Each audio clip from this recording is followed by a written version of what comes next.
आज सुनिए सुजाता चौधरी जी की लिखी हुई कहानी बख्शीश। सुजाता चौधरी जी 1985 बैच की भारतीय डाक सेवा अधिकारी हैं जो 2016 में सेवानिवृत्त हुई थीं। वो दिल्ली में स्थित एक द्विभाषी लेखिका और कवित्री हैं। मूल रूप से वो उड़िया में लिखती हैं। उनकी प्रस्तुत कहानी बख्शीश का हिंदी में अनुवाद किया है श्री राजेंद्र प्रसाद मिश्र जी ने।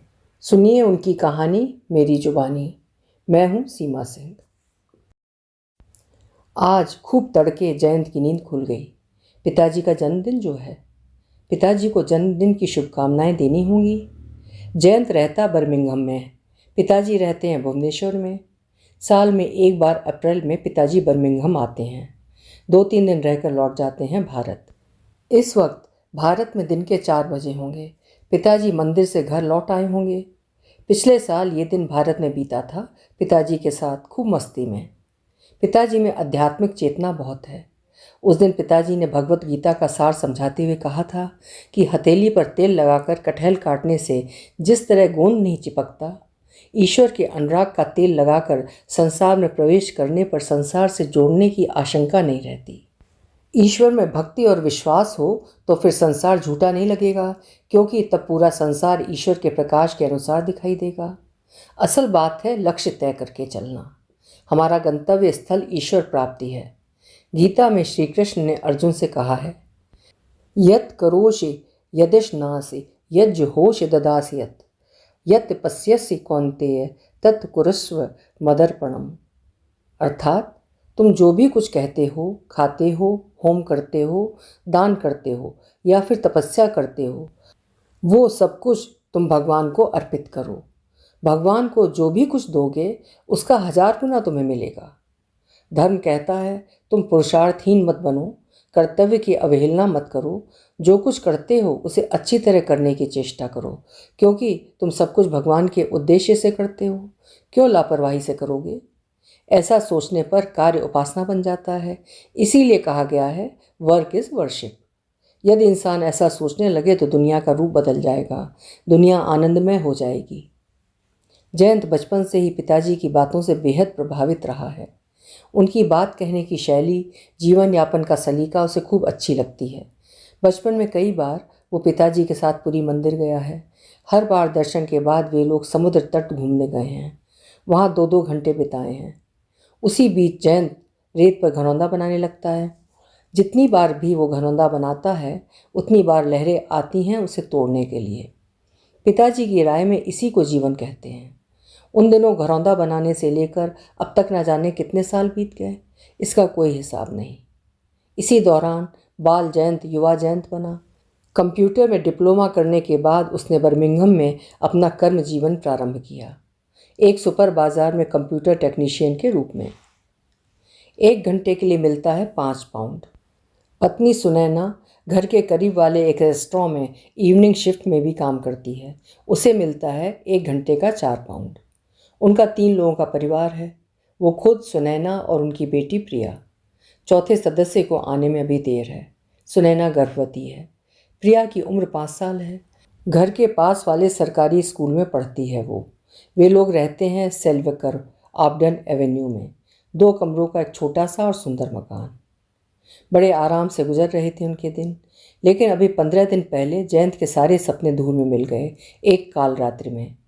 जिस सुपर बाजार में वो काम करता था उसमें अचानक आग लग जाने के कारण सब कुछ जलकर खाक हो गया। सुपर बाजार का नामो निशान मिट गया। आग आधी रात में लगी थी, इसलिए किसी की जान नहीं गई, किंतु रातों रात सारे कर्मचारी बेरोजगार हो गए। पैर के नीचे की जमीन नीचे से नीचे दबती चली जाने का अनुभव करने के बाद जीने के लिए किसी ठोस जमीन को जकड़ कर पकड़ना चाहता था जयंत, परंतु आज तक कहीं भी काम नहीं मिला जयंत को। इसलिए जयंत का मन उदास रहता है। आगे सुनैना की डिलीवरी भी है, काफ़ी खर्च होगा, वो कैसे निभाएगा इतनी बड़ी जिम्मेवारी? कुछ समझ नहीं पा रहा था, लेकिन उसने पिताजी को कुछ नहीं बताया और आज भी नहीं बताएगा। सिर्फ जन्मदिन की शुभकामनाएं देकर फ़ोन बंद कर देगा।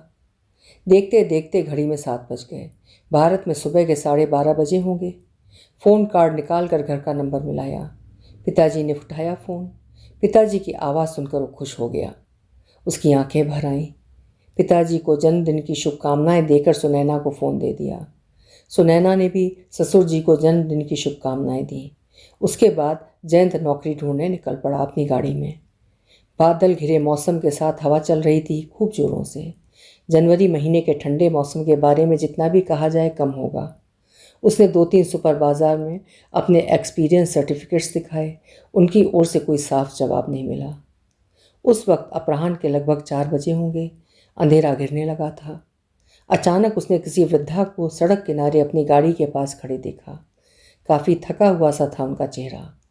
शायद दिन भर से कुछ खाया नहीं था उन्होंने। वे किसी परेशानी में थी, ये उनके चेहरे पर साफ साफ पढ़ा जा सकता था। उनकी उम्र 80 के करीब होगी। जयंत ने अपनी गाड़ी रोक दी। गाड़ी से उतरकर उनसे पूछा, madam can I help you? वृद्धा ने कहा, थैंक यू, मेरी कार का टायर पंक्चर हो गया है। जयंत ने अपनी कार से इमरजेंसी टूल बॉक्स निकाल कर टायर बदलना शुरू कर दिया। लगभग 20 मिनट में काम खत्म हो गया। वे वृद्धा बहुत खुश हुई और धन्यवाद देते हुए अपने पर्स से 20 पाउंड का नोट निकाला जयंत को देने के लिए। पूछा, तुम्हारा नाम क्या है?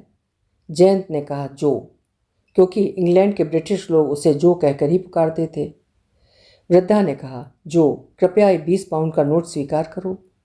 जयंत ने मना करते हुए कहा, मैं आपसे ये पैसे नहीं लूँगा। आज आप परेशानी में थी, मैंने अपना कर्तव्य किया है। इंसान यदि इंसान के काम नहीं आएगा तो कौन आएगा? इसलिए मैं आपसे पैसे नहीं लूँगा। अगर आप किसी दूसरे की मदद करने के उद्देश्य से पैसे उसे दे देंगी तो मैं आभारी होऊंगा।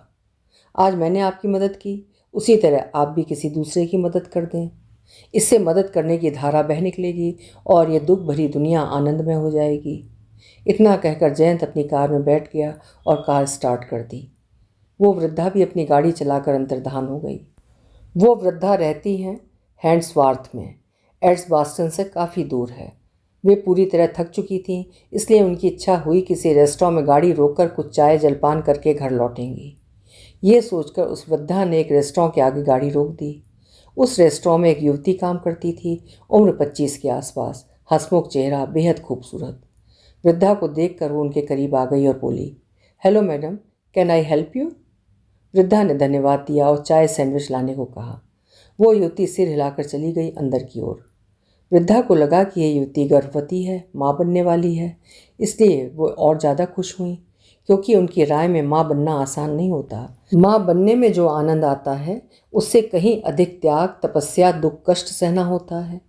माँ इंसान नहीं है। इंसान स्वाभिमानी होता है, इंसान स्वार्थी होता है, इंसान सपने देखता है अपने लिए, इंसान सुख को अपनाता है। पर माँ स्वाभिमानी नहीं होती। गृहस्थी रूपी रथ चलाने के लिए वो अपने स्वाभिमान को पैरों तले रौंद डालती है। उसकी आशाएं, आकांक्षाएं या सपने अपने लिए नहीं होते, दूसरों के लिए वो अपने वर्तमान की बलि चढ़ा देती है। पेड़ की तरह फल, फूल और छाया बांटती रहती है, पर अपने लिए छाया नहीं मांगती वो कभी। इसलिए माँ इंसान नहीं है, वो देवी है। वो वृद्धा खुद भी एक माँ, नानी और दादी है, इसलिए उन्होंने उस युवती के लिए मंगल कामना की। 5 मिनट बाद वो युवती चाय और सैंडविच लेकर आ गई।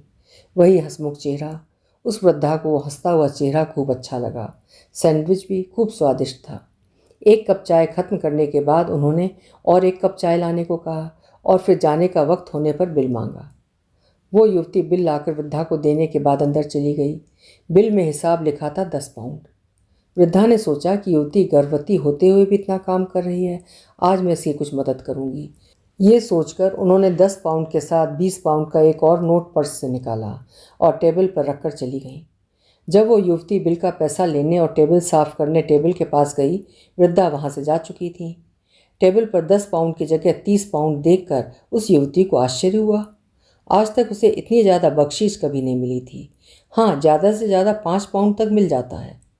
मन ही मन उस वृद्धा को धन्यवाद देते हुए उसने 20 पाउंड का नोट अपने पर्स में रख लिया। रात को 9 बजे उसकी ड्यूटी खत्म हो गई। वो 10 बजे घर लौटी। उसके पति सो गए थे। बेड पर आते ही उस युवती ने खूब धीमी आवाज़ में कहा, जानते हो, आज मुझे 20 पाउंड बख्शीश में मिले हैं। एक वृद्धा आई थी रेस्टोरेंट में, उन्होंने दी है। अब तुम रुपए पैसों के अभाव की चिंता मत करो, भगवान की दया से ऐसा ही कोई भला इंसान तुम्हें नौकरी अवश्य देगा, इसलिए अपने मन से चिंता दूर कर दो। इतना कहकर उसने अपने पति को 20 पाउंड का नोट दे दिया। उस 20 पाउंड के नोट को देखकर जयंत को आश्चर्य हुआ। उसे याद आ गई शाम वाली वो घटना। उसने उस वृद्धा को 20 पाउंड का नोट लौटा दिया था और कहा था किसी दूसरे को दे देने के लिए। जरूर ये वही वृद्धा होगी। जयंत के कहे अनुसार उस वृद्धा ने दूसरे की सहायता की है। जयंत की खुशी का ठिकाना नहीं रहा। मन ही मन उस वृद्धा की मंगल कामना करते हुए उसने 20 पाउंड का नोट अपने वॉलेट में रख लिया। अतीत में पिताजी की कही 2 पंक्तियां उसे याद आ गईं। मानवीयता, सहिष्णुता और संयम हर धर्म का मूल आधार है। सत्कर्म और उद्यम कभी भी असफल नहीं होते। आज पिताजी के जन्मदिन पर जयंत के हृदय में एक अपूर्व आध्यात्मिक आनंद और आत्मविश्वास का बीज अंकुरित होने लगा। अभी आप सुन रहे थे सुजाता चौधरी जी की लिखी हुई कहानी बख्शीश। ईश्वर को हाजिर नाजिर मानकर हम जो भी अच्छे कार्य करते हैं उसको कई गुना ज़्यादा करके ब्रह्मांड हमको वापस करता है, अर्थात ईश्वर हमको वापस करते हैं। यही इस कहानी का सार है या शिक्षा है। कल फिर मिलेंगे। आपका समय शुभ हो।